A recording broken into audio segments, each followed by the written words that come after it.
Shaka Hislop with us now. Shak, what's great about this series, we had Les Ferdinand talking there, I thought Weston McKennie was excellent as well, is that you have time. You have time to have a proper conversation as opposed to just a 5-minute soundbite. Yeah, it was. And first of all, I have to say thanks to my ex-teammates and friends in the game who made themselves available for these conversations. They also happened a month or two ago when we were at the height of these discussions around race and around equality, and everybody was willing to speak their truth. And I thought that was very powerful because we have very different experiences in the game. We have very different outlooks. Even right now, we occupy different positions.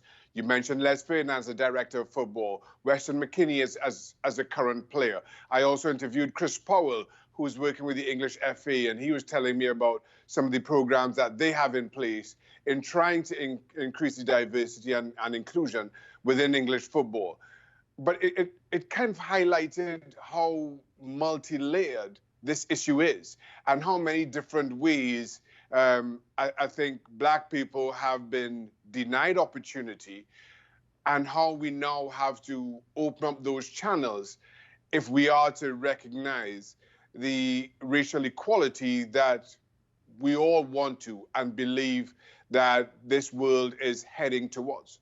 Shaka, what I didn't know, and I read the article on the website, which we'll promote in a minute, that you wrote, was the fact that you got involved with Show the Racism and the Red Card really early in its inception, where you're at Newcastle, going into schools and talking to kids about this. What motivated you to do it? Well, a number of things, and I touched on it a bit in the article as well.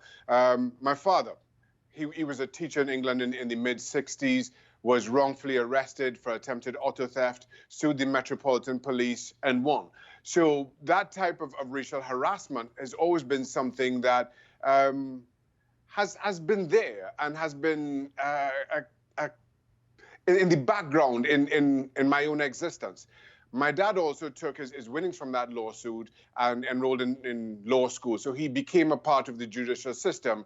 He became a part of the solution. So when the opportunity presented itself to me at Newcastle, I saw that as my chance of being part of the solution. I was racially abused outside St. James's Park by some kids who initially didn't recognize me, then did and wanted autographs. And it spoke to my duality within England at the time. From 100 yards away, I was seen as a black man to be disrespected.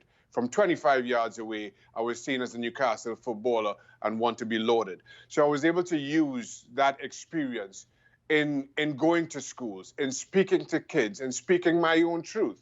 And I feel it resonated with them, but it also felt me kind of delivering on the example that my father set. Shaka Hislop, thank you very much. Just reminding Show Racism and the Red Card, available now on ESPN+. That aforementioned article, by the way, available now on the website. Really in-depth, very interesting stuff. Shaka going deep about his involvement with Show Racism, the Red Card, from its very early days.